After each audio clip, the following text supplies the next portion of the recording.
Hello friends, welcome to पीके की पाठशाला।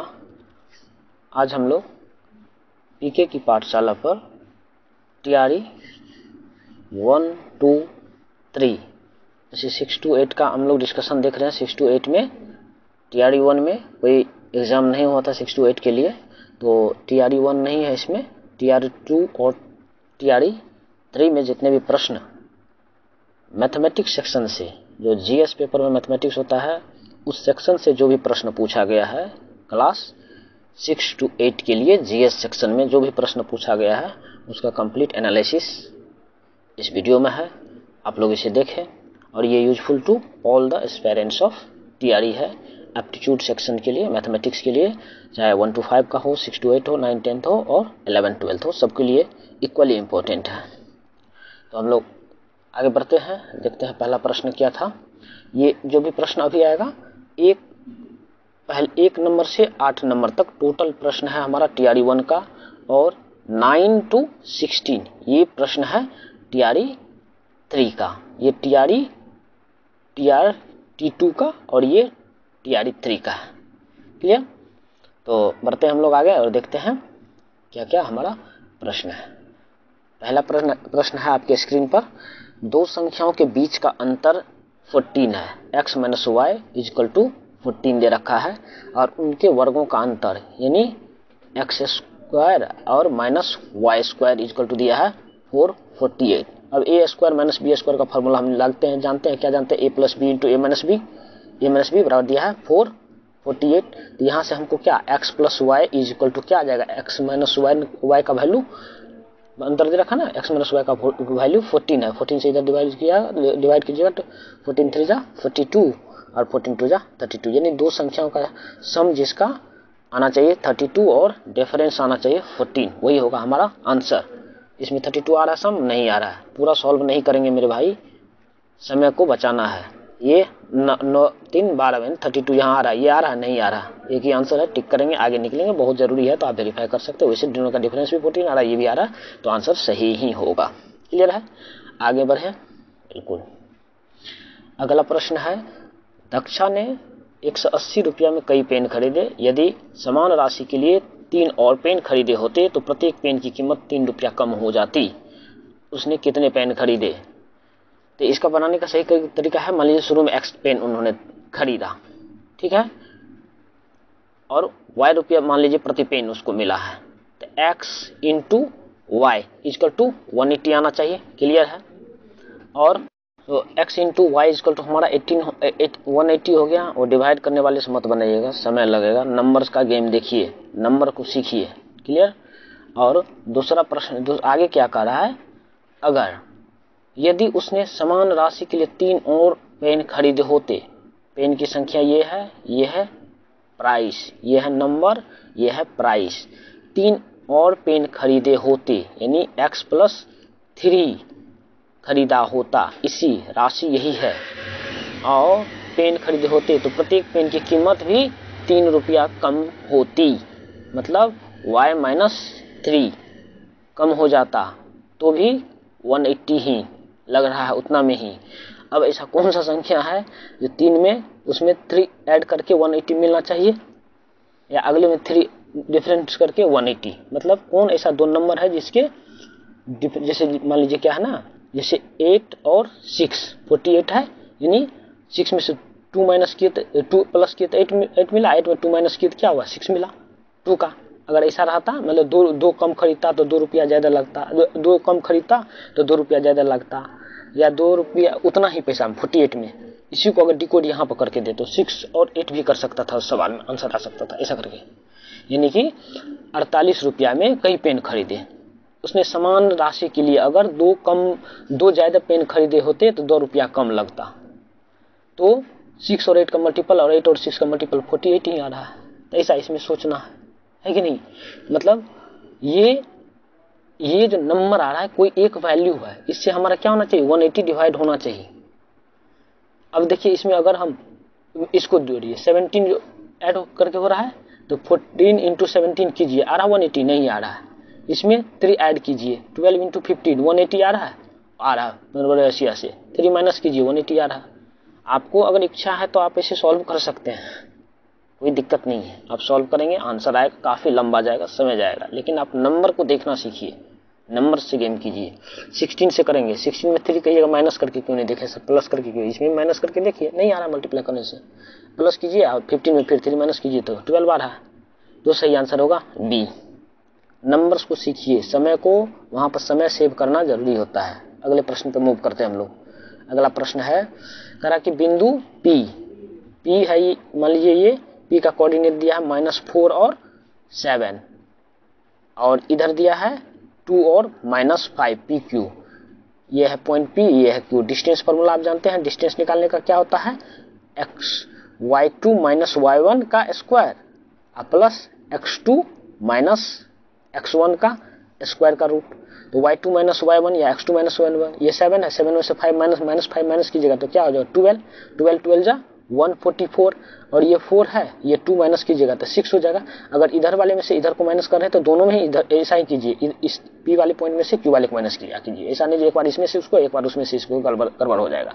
तो -4 में से -2 को माइनस कीजिएगा तो -6 हो जाएगा, -6 का स्क्वायर कीजिएगा तो 36 आएगा। इसका रूट अंडर निकालना है, इसका क्या होगा, रूट अंडर 200, 100 का 10 और 2, तो 10 to 2 होगा। कोई भी आंसर सही नहीं है, आंसर हो जाएगा इसमें डी। क्लियर है, क्लियर है यहाँ तक।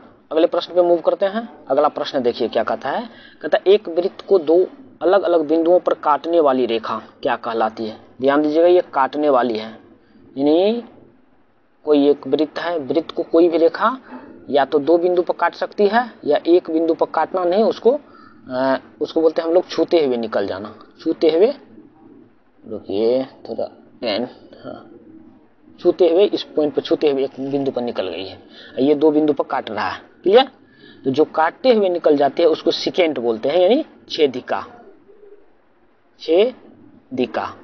और जो छूते हुए निकल जाती है उसको बोलते हैं हम लोग टेंजेंट। टेंजेंट मतलब स्पर्श रेखा, स्पर्श रेखा। क्लियर है। तो अगले बार अगर स्पर्श रेखा पूछे तो आप स्पर्श रेखा भी जवाब दे सकते हैं, बना सकते हैं। एक बिंदु पर काटते हुए निकल जाए, किसी एक बिंदु पर टच करते हुए निकल जाए, तो 2 बिंदु पर जो काटती है उसको बोलते हैं हम लोग क्या, छेदिका। क्लियर है यहाँ तक। तो ऑप्शन सही, ऑप्शन क्या है, सी।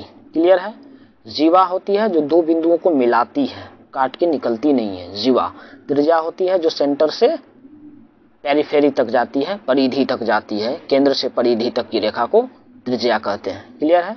आगे बढ़ते हैं। अगला प्रश्न है sin 60 cos 30, cos 60 sin 30। तो sin 60 का वैल्यू कितना होता है, √3/2 लिखिए। cos 60 का वैल्यू कितना होता है, 1/2 माइनस cos 60 1/2 और sin 30 1/2, तो ये हो जाएगा √3 cos 30 होता है कितना, √3/2 होता है, हाँ √3/2, और sin 60 भी √3/2। ये कीजिएगा तो 3/4 हो जाएगा, ये कितना हो जाएगा 1/4, यानी 2/4 यानी 1/2। तो 1/2 जो आंसर होगा वो होगा। अब देखिए इसमें चालाकी क्या क्या है बीपीएससी ने, आपने यहाँ भी 1/2 लिखा था, किसके लिए लिखा था, sin 30 के लिए, cos 60 के लिए, तो sin 30 भी दे रखा है, तो ये क्यों नहीं होगा, ये भी आंसर होगा। ये भी अगर sin cos 60 दे रहता वो भी सही होता, क्योंकि 1/2 जिसका वैल्यू होगा जो भी, या तो डायरेक्ट 1/2 रहे या उसको किसी अदर टर्म में साइन या कोसाइन के टर्म में दे रखे तो भी होगा सही। क्लियर है। सो एक से अधिक यानी बी और सी दोनों आंसर होगा। क्लियर है। आगे मूव करें। अगला प्रश्न देखिए, x² - 2x - 3 के शून्यक। शून्यक मतलब होता है जीरोज, जीरोज, इसी को बोलते हैं हम लोग रूट्स। ये क्या है, क्वाड्रेटिक इक्वेशन है। क्वाड्रेटिक इक्वेशन का रूट्स निकालने का क्या तरीका है, आपने पढ़ा है, या तो डिस्क्रिमिनेंट निकाल के बना लीजिए, या नहीं तो क्या करना है, मिडिल टर्म स्प्लिट कीजिए। तो यहाँ पर आसान है मिडिल टर्म स्प्लिट करना, 2x - 3 मिडिल टर्म ये है, इसको ऐसे स्प्लिट कीजिए, जो दोनों को ऐड या सब्ट्रैक्ट करके -2 आना चाहिए और मल्टीप्लाई करके -3 आना चाहिए। तो मैं ले लेता हूँ -3n + 1, दोनों को ऐड करेंगे तो -2 आएगा और मल्टीप्लाई करेंगे तो -3 आएगा। अब इसको लिख सकते हैं x² - 3x + x - 3। अब इसमें कॉमन लेते जाइए, यहाँ पर 3 आएगा कॉमन, है ना, यहाँ पर 3 आएगा कॉमन और यहाँ पर 1 आएगा कॉमन, यानी कि x एक, यहाँ पर x वहाँ पर 1, x + 1 एक फैक्टर होगा और एक फैक्टर होगा x - 3 = 0। यहाँ से एक आएगा -1 रूट और यहाँ से आएगा +3, तो जहाँ भी -1 और +3 दे रखा है वही आंसर सही होगा। तो सही आंसर है सी। आगे बढ़े, अगले प्रश्न को देखिए। एक महिला के पर्स में 25 पैसे और 50 पैसे के सिक्के हैं। जब भी सिक्कों से संबंधित सवाल आपके सामने आए तो सबसे पहले सोचना है 25 पैसे, यहाँ तो 25 पैसे 50 पैसा का दे रखा है, 10 पैसा भी बोले तो आपको सोचना है क्या, जब 25 पैसे के से एक 25 पैसे के सिक्के का वैल्यू रुपया में कितना होता है, तो क्या होता है 1/4 होता है। यानी कि 25 पैसे के मान लिया हमने x सिक्के है तो x/4 रुपया मिलेगा यहाँ से, क्योंकि समेशन रुपया में दिया रहता है। सवाल बाय डिफॉल्ट आधा पढ़ते ही आपको समझना है, क्योंकि पहले ही इतना प्रैक्टिस करके जाना है कि सवाल का पहला लाइन पढ़ते ही आपको समझ में आना चाहिए, आगे वो पूछ किया सकता है ज्यादा से ज्यादा दूसरे लाइन तक जाते हुए। और इतना प्रैक्टिस कर लीजिए जो आपको ये पता होना चाहिए ना इस टाइप के कितने सवाल बन रहे हैं, सिक्कों से संबंधित किस किस ढंग का सवाल बनाया जा सकता है, टाइम वन वर्क से संबंधित किस किस ढंग का सवाल बनाया जा सकता है। और काफी आसान है सोचना, डे टू डे लाइफ से अपने आप को रिलेट कीजिए, देखिए काफी आसान होता है। नहीं तो मेरे एप्टीट्यूड के क्लास में आइए, जस्ट इसके बाद मैं अपना जो जनरल एप्टीट्यूड का क्लास शुरू करने वाला हूँ। 9th 10th 11th 12th और 6 to 8 के लिए मैथमेटिक्स का भी क्लास पीके की पाठशाला पर शुरू होने वाली है। क्लियर है? तो आप देखिए तो क्या लिखेंगे x/4, 25 पैसे की सिक्का मान लिया, नंबर है x, तो उसमें रुपया कितना बन जाएगा x/4, और 50 पैसे की मैंने मान लिया कितना है y, तो y/2 हो जाएगा। तो टोटल रुपया जो इससे मिल रहा है उसको कितना है 19.50, और दोनों सिक्कों की संख्या का समेशन कितना दे रखा उसने 50। क्लियर है यहाँ तक? बिल्कुल। तो 50, अब देखिए अब इसको सॉल्व कर सकते हैं, इसको सॉल्व कीजिएगा तो x + 2y = 4, 9 3 जा 76 + 2 78। क्लियर है? अब इसको अब बहुत ज्यादा सॉल्व मत क्या कीजिए, किसका मान वैल्यू मांग रहा है, तो उसके पास प्रत्येक प्रकार के कितने सिक्के हैं, तो क्या दिख रहा है मुझे x + y = 50 है, x + 2y = 78 है। तो हमारा क्या करना है, इसमें सब्ट्रैक्ट कर दीजिए किसी एक को, यहाँ से पहले इक्वेशन 1 को इक्वेशन 2 से सब्ट्रैक्ट कीजिए, तो x कैंसिल हो जाएगा, y = कितना आ जाएगा 50 20 70 28, यानी 50 पैसे के 28 मारिए, दोनों को ऐड करके देख लीजिए 50 हो रहा है। सही है? अगले प्रश्न पे मूव करें। बिल्कुल, अगला प्रश्न है एक समबाहु त्रिभुज का क्षेत्रफल। समबाहु त्रिभुज का क्षेत्रफल देखिए टीआरई 1 में, टीआरई 2 में, टीआरई 3 में, तीनों टीआरई में 1 to 5 में पूछा है। टीआरई 1 के शिफ्ट 1 शिफ्ट 2 दोनों में, तो समबाहु त्रिभुज और समद्विबाहु त्रिभुज, इस दोनों को अच्छे से देख लीजिए। एप्टीट्यूड का एक सवाल एकदम रह रहा है हर एक टीआरई में। क्लियर? तो समबाहु त्रिभुज का एरिया क्या होता है √3/4a²। ये क्या है साइड लेंथ। क्लियर है यहाँ तक? बराबर एरिया दे रखा क्या 4√3। क्लियर है? तो 4√3 से √3 कैंसिल हो गया, a² बराबर कितना हो जाएगा, इधर 16 हो गया, a का वैल्यू क्या हो जाएगा 4 यूनिट।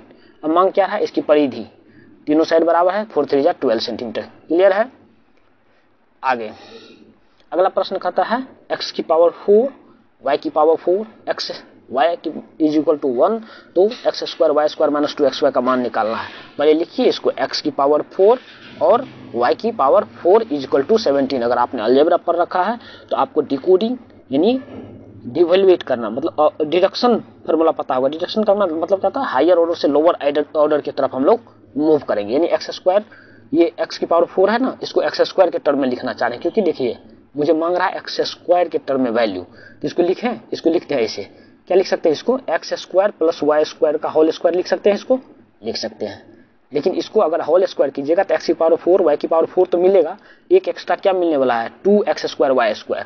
मतलब अगर यहाँ -2x² y² अगर मैं लिख दूं, इसका मतलब इस पूरे टर्म का वैल्यू इसके बराबर होगा कि नहीं होगा, होगा। = कितना दे रखा है 17। क्लियर है? यहाँ तक 17 दिया हुआ है। अब किसी तरह से मैं अगर मुझे निकालना है क्या, देखिए ध्यान दीजिए, x² y² वाली टर्म आ रही है, तो यहाँ पर मैं अपने आप को रोकूंगा। मैं चाहता हूं इसको किसी तरह से रिमूव कर लूं इसके टर्म में, ताकि मेरा काम हो जाए। इसके टर्म में इसको रिमूव करूं, x² y² को x² × y² के टर्म में रिमूव करना चाहता हूं। इसके लिए मुझे क्लू दे रखा है सवाल में खुद ही, x + y से मुझे x² y² भी मिलने वाला है इन टर्म्स ऑफ xy। ये जो x + y है, इसको अगर मैं होल स्क्वायर कर दूं इधर, तो इधर 1 हो जाएगा, इधर करेंगे तो क्या मिलेगा मुझे x² + y² + 2xy is equal to 1। अब बताइए एक्स स्क्वायर वाई स्क्वायर की जगह मैं क्या लिख सकता हूँ, 1 माइनस 2xy नहीं लिख सकता। तो इसकी जगह अगर आप एक्स स्क्वायर वाई स्क्वायर की जगह क्या लिखे, 1 minus 2xy whole square minus 2x square Y square is equal to 17। Is it clear? यहां तक समझ में आ रही मेरी बात? बिल्कुल। इसको अगर आप स्क्वायर को तोड़िएगा तो ये क्या आएगा, 1a square plus B square यानी 4x स्क्वायर वाई स्क्वायर, बिल्कुल, माइनस 2ab माइनस 2 जा 4xy minus 2x square Y square is equal to 17। Clear है यहां तक? बताइए, इज इक्वल टू 17। क्लियर है? अब बताइए इसमें ये क्या है, 4x स्क्वायर वाई स्क्वायर, यहाँ मुझे 2x स्क्वायर वाई स्क्वायर है, इस दोनों में यहाँ और यहाँ में, तो कितना 2x स्क्वायर वाई स्क्वायर मेरा आएगा।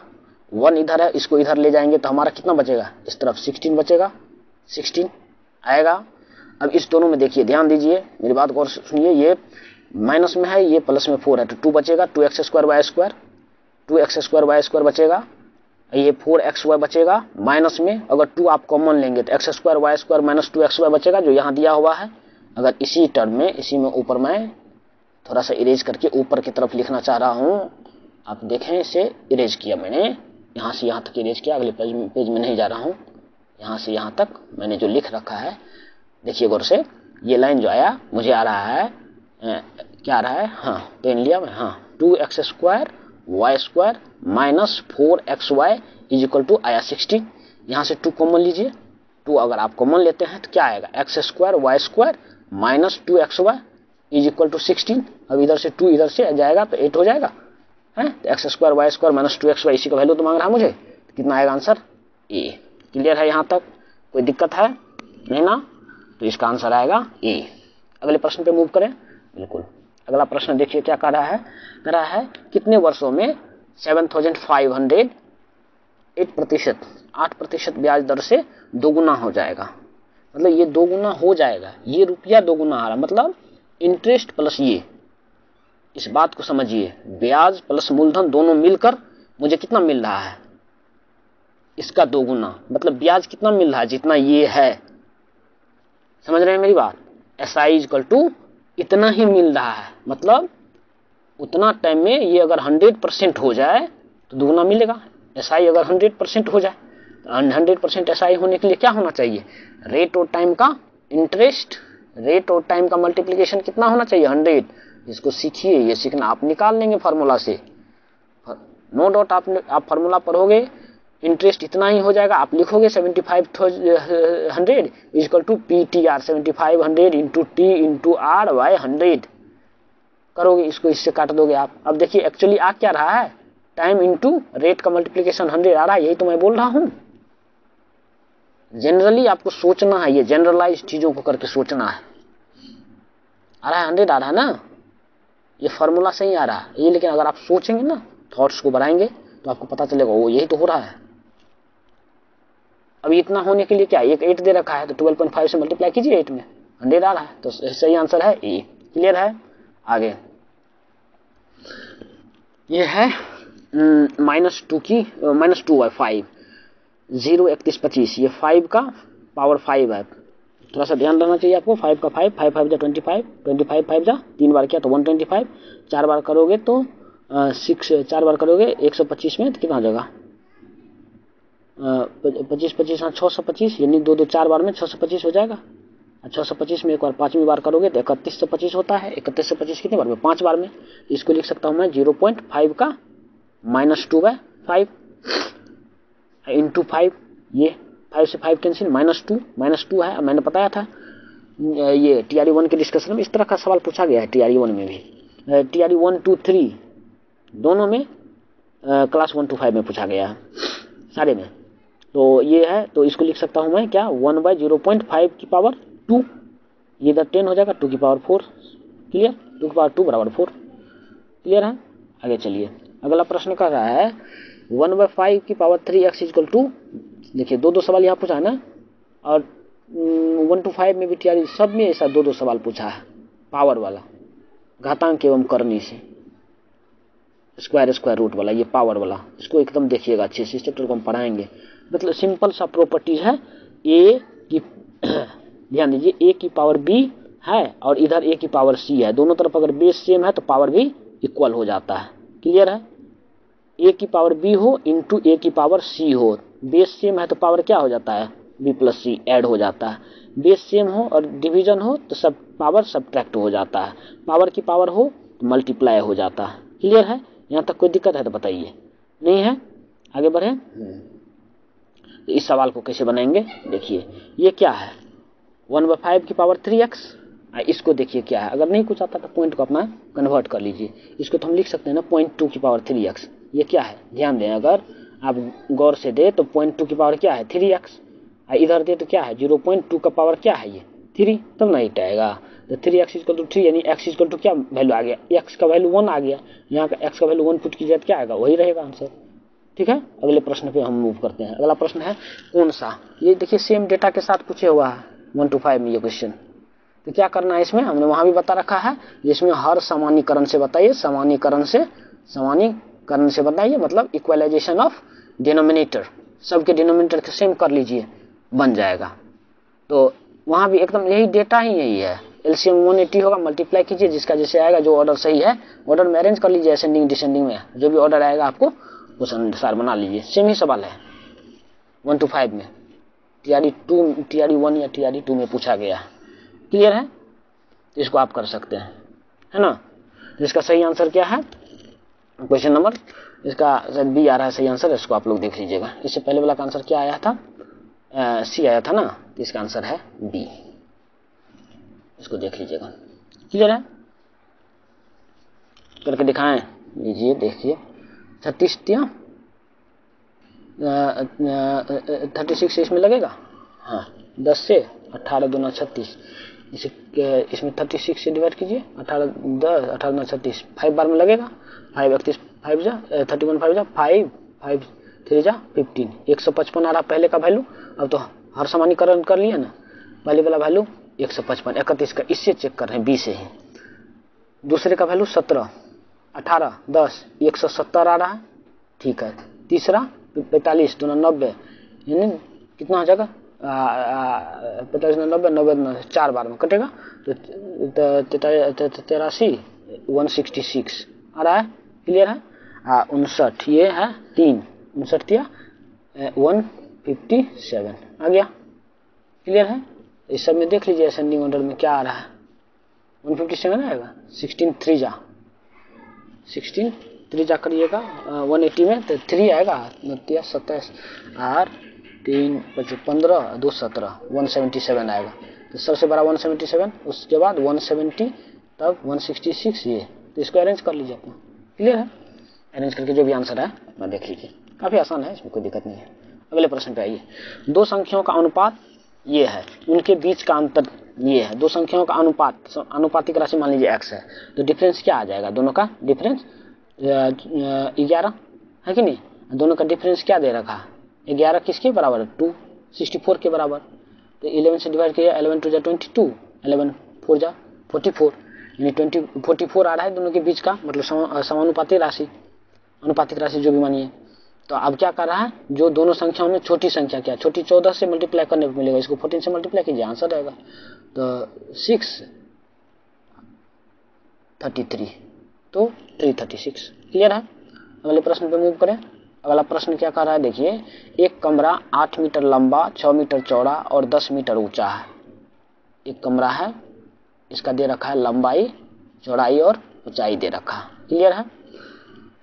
तो कमरे में रखी जाने वाली सबसे लंबी और लंबे खंभे की क्या होगी लंबाई, जो कमरा में सबसे लंबा खंभा रखिएगा। अब अगर कमरा में बैठ के पढ़ रहे हैं तो देखिए, ठीक है, जो एक दूसरे के सीधा अपोजिट कोना होगा, एक नीचे में ग्राउंड पर देखिए, कोई भी एक कोना ग्राउंड का पकड़ लीजिए, और उसका सीधा उल्टा वाला है ना, सीधा उल्टा वाला ऊपर में सीलिंग के सामने वाला कोना पकड़ लीजिए। जैसे यहाँ से ड्रॉ करना शुरू किए है ना, तो यही वाला कोना, ये वाला कोना सीधा उल्टा वाला, समझ रहे हैं, ये वाला। इस कोने की लंबाई जितनी होगी, ये सबसे लंबा, उसमें कुछ भी रखना है तो रख सकते हैं। इसका कैसे निकालेंगे, यहाँ से यहाँ तक, तो जिस कोना को आपने पकड़ा था ग्राउंड फ्लोर में, यहाँ से यहाँ, ये तो 90 डिग्री आएगा फ्लोर पे। आप फ्लोर में ये जो ऊपर वाला कोना है, इधर जिस कोना को नीचे से उठाए हैं, ध्यान दीजिए, ऊपर वाला कोना को मिला दिया हमने, जिस जो सबसे कोना में ऊपर में था, उस दोनों के नीचे वाले ग्राउंड वाले लाइन को मिलाएंगे तो ये एक ट्रायंगल बनेगा, ही वाला नहीं बनेगा, ये वाला। ये वाला जो नीचे वाला बेस लाइन है, अब इसको निकालने के लिए ये दोनों साइड का जरूरत पड़ेगा, इसका और इसका, है कि नहीं। तो मान लीजिए ये 8 है, ये 6 है, ये 10 है, समझ में आ रही बात। तो ये 8 और 6 है, ये तो 90 डिग्री है ना, घन है, तो ये √8 स्क्वायर प्लस 6 स्क्वायर आएगा। और फिर इसका स्क्वायर करके इसको जोड़ेंगे तो ये हाइपोटेनस नहीं आएगा, लॉन्गेस्ट हाइपोटेनस। वैसे भी घन का आप जो है हाइपोटेनस याद करके लिखते हैं, a square plus b square plus c square होता है। मैं थोड़ा समझा दिया जो कैसे a स्क्वायर c स्क्वायर आता है। तो इसका कर दिया 10 3 जा 100 हो जाएगा, 8 8 जा 64 हो जाएगा, 6 6 जा 36 हो जाएगा। ये हो जाएगा टोटल 200 का रूट निकालिएगा तो कितना आ जाएगा 10√2। तो सही आंसर है 10√2। समझ में आई मेरी बात, क्लियर है यहाँ तक। चलिए अगले प्रश्न पे आए। अगला प्रश्न क्या कह रहा है, सुब्रमण्यम और नायडू ने राहत कोष में कुछ पैसे दान किए। ठीक है, नायडू द्वारा दी गई राशि सुब्रमण्यम द्वारा दी गई राशि से 125 अधिक है। नायडू जितना रुपया दिया, ये x दिया तो x प्लस 125 दिया, है कि नहीं, 125 दिया। कह रहा कि दोनों द्वारा जमा की गई राशि कितना है, 975। बता दीजिए 125 घटा देंगे और दोनों को आधा कर देंगे तो आधा आधा नहीं हो जाएगा, दोनों का जितना जितना बराबर वाला दिया। तो 125 माइनस कीजिएगा तो कितना आ जाएगा, 850 का हाफ कितना होता है, यानी 425 और 425 है ना। जो एक्स्ट्रा दिया था एक आदमी उसको हटा देते हैं, बाद बाकी जो दोनों दिया है वो बराबर बराबर देने से न बना होगा। क्लियर है, 425 तो दिया ही है, एक आदमी 125 ज्यादा दिया था, इसमें जोड़ दीजिए 125 तो कितना जाएगा, एक आदमी 550 दिया, एक दिया है 425। तो कह रहा है तो सुब्रमण्यम क्या किया है, नायडू द्वारा दी गई राशि, सुब्रमण्यम द्वारा दी गई राशि से नायडू ज्यादा दिया है, तो सुब्रमण्यम कितना दिया होगा 125, मतलब 425। क्लियर है, क्लियर। तो ये हो गया हमारा टोटल सवाल जितना पूछा गया है TRE 2 और TRE 3 मिलाकर, इसमें 6 to 8 में, क्योंकि 6 to 8 में हमारा कितना TRE 2 और TRE 3 में ही न था, TRE 1 में 6 to 8 का एग्जाम हुआ नहीं था। तो आपको इसको एनालिसिस देखना है, 9 10th का भी एनालिसिस देखना है और 11 12th का भी एनालिसिस देख के जाना है। 1 to 5 भी देखिए मैथ्स का, रीजनिंग तो इधर पूछता नहीं, वहाँ रीजनिंग भी पूछता है, एकदम रिपीट होता है रीजनिंग। इस सबको एनालिसिस को देखिए। वैसे आप अगर मैथ्स के स्टूडेंट हैं तो आपको तो ये बिल्कुल बेसिक लग रहा होगा, इसमें कुछ है नहीं, लेकिन अदर सब्जेक्ट के जो भी स्टूडेंट हैं, मान लीजिए हिस्ट्री का है, हिंदी साहित्य से है, चाहे संस्कृत का है, चाहे और किसी भी सब्जेक्ट से है, तो उनको तो देखना जरूरी है, उनका थोड़ा मैथ्स रहता है भी, है ना। तो इसको देखिए और कोशिश करेंगे और थोड़ा सा धीरे से बताएं, ताकि उन लोगों को जिनको मैथ्स में दिक्कत होती है ना, उनको भी समझना थोड़ा सा आसान हो जाए। तो ये हो गया हमारा TRE 2 और 3 का PYQ एनालिसिस, क्लास किसका, क्लास 6 to 8 के लिए। अगला जो है सेशन हमारा 9 10th के लिए रहेगा क्लास, उसमें 9 10th में TRE 1 TRE 2 और TRE 3 तीनों जगह आया था, तो हम तीनों का एक साथ कर देंगे। 8 क्वेश्चन ही पूछा गया था, तो 24 क्वेश्चन है, एक साथ मैथ्स का कर देंगे। और उसके बाद सारा GS का जो है ना, ज्योग्राफी एक साथ करके आपको एनालिसिस करके दे देंगे। इसमें आपको क्या होता है ना, एक जगह किया रहता था, आपको आइडिया होता है जो कौन सा क्वेश्चन, ये पैटर्न पर कौन सा क्वेश्चन आ रहा है, आ भी रहा पैटर्न पे कि नहीं आ रहा है, तो इसको देखना है।